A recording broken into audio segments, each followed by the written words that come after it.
Welcome to Happy Crappy Paints board games, Fallout, painting the Ghoul,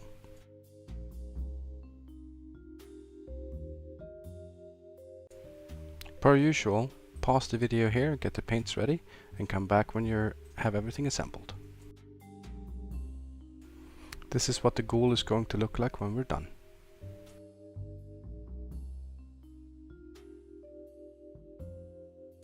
We're using Steel Legion Drab as the base for his brown pants.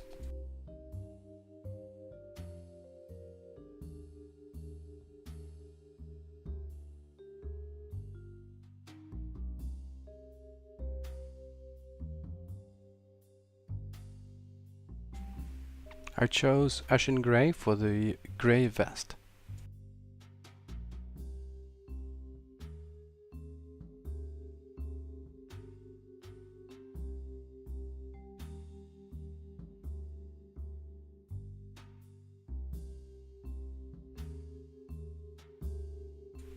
Decided to use a Screaming Skull for the shirt to make it look like it had been white in the past, but it's been dirtied and washed multiple times. Remember to add the Screaming Skull for the shirt that sticks out underneath his vest. It was kind of hard to see, but there's a little bit of shirt that sticks out underneath the vest on both sides of the mini. Also, use the wet palette again to make corrections when you make mistakes.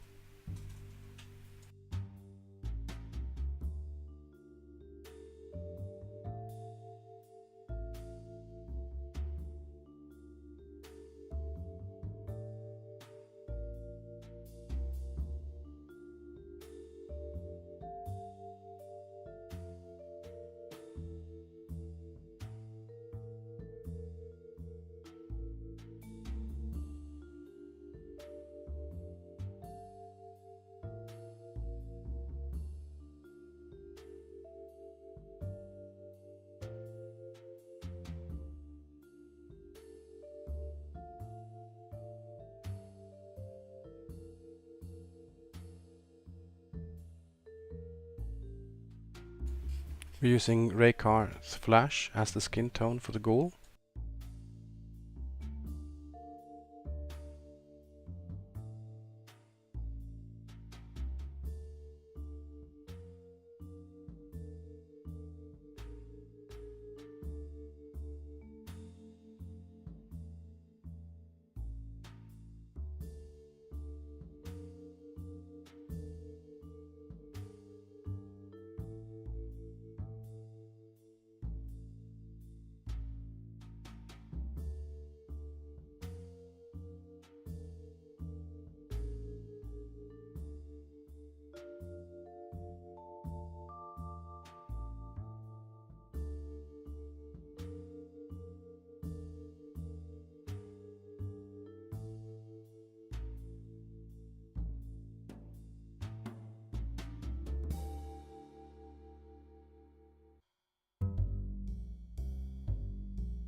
I decided to use Eshin Grey for the shoes as well.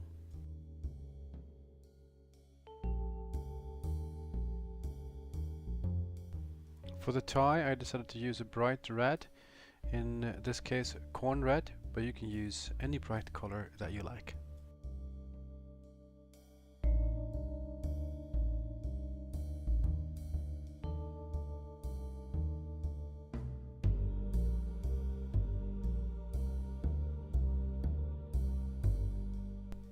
For the Ghoul's wounds, we're going to use Emperor's Children and Reikland Fleshshade.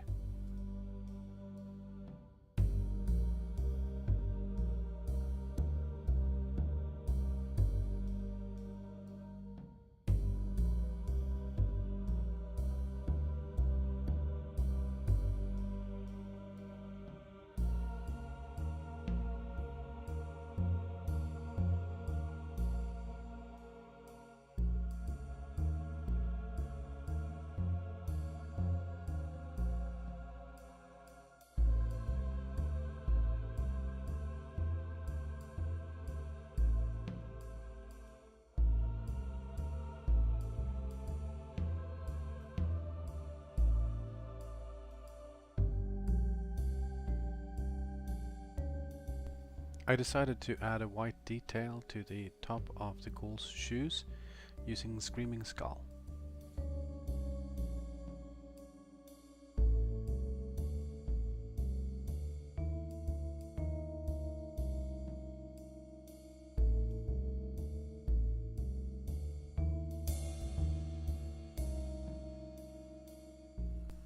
We're going to use the same simple technique we used on the power armor for the weapon, using Abbadon Black as the base, and then we're going to use a Leadbelcher dry brush on top of that.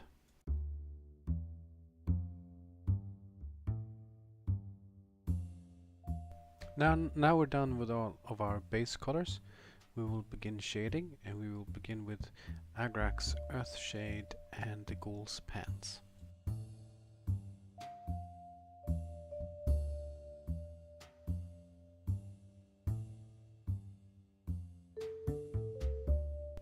While that is drying, we are shading the vest with Nuln Oil.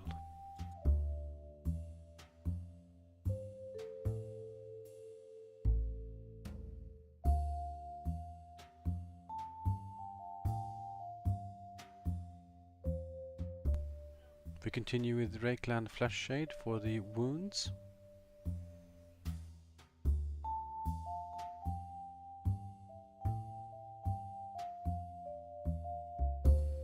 If you like this shiny look on the wounds that you see here, you could add an Ardcoat as the very final step on the Ghoul. Next up is Seraphim Sepia, and we're going to use that to paint in the creases of the shirt. So we're not going to apply it liberally like we have on the pants or the vest, but we are instead painting it in the deepest recesses of the shirt.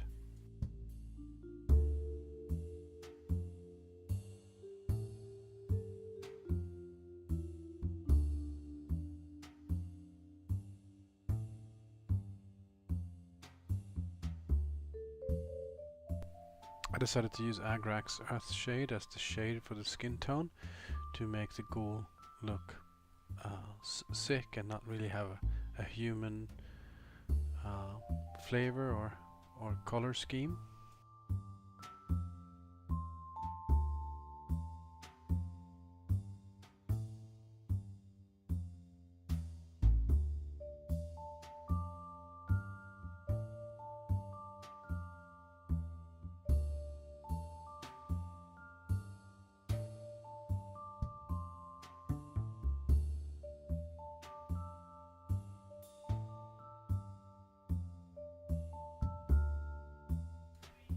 Now that Abbadon Black is dried, we add the Leadbelcher dry brush.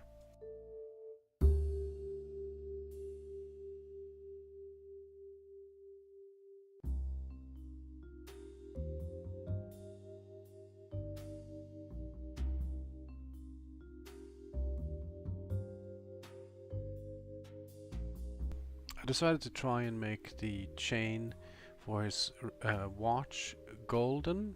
That did not work out well at all. I tried to dry brush it like you can see here.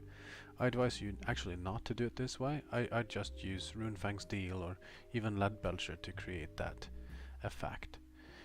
Same for the buttons here. I used the golden metallic color for that as well.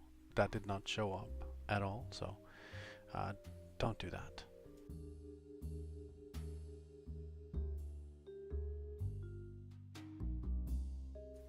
After Agrax Earthshade is dried completely on the pants, we start with the highlighting, and for that we're going to mix Screaming Skull into XV88 that we have on the wet palette. When highlighting, focus on the very raised areas on the mini, and then expand slowly to make the areas larger and larger until you are happy with the end result. You can see that I'm doing just that in the next few minutes here when I'm highlighting the pants.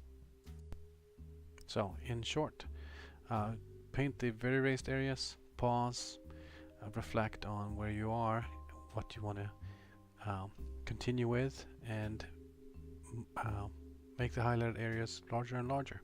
And if you go too far and want to reverse some of it, it's easy enough to go back and paint over it with a thin layer of an unmixed or undiluted XV88, and then apply another layer of Agrax Earthshade. But here you can see that I'm actually painting a lot of the areas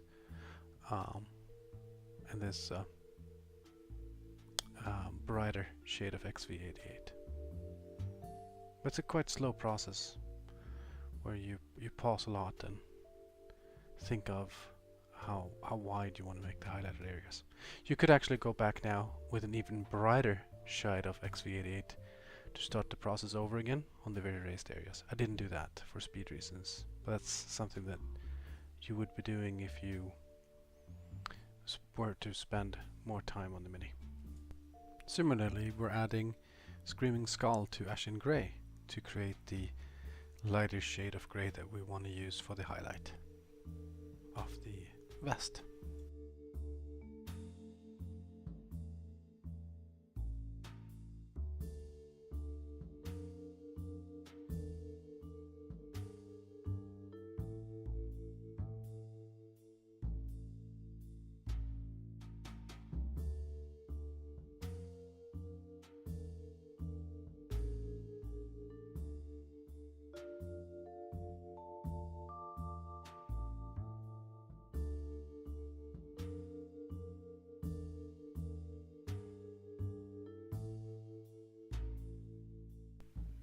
Here we're using Ardcoat to create a shine on the Ghoul's wounds and also the top of the Ghoul's shoes, and also the screen on the Vault Dweller, and the eyes and some of the sensors on the Power Armor's helmet.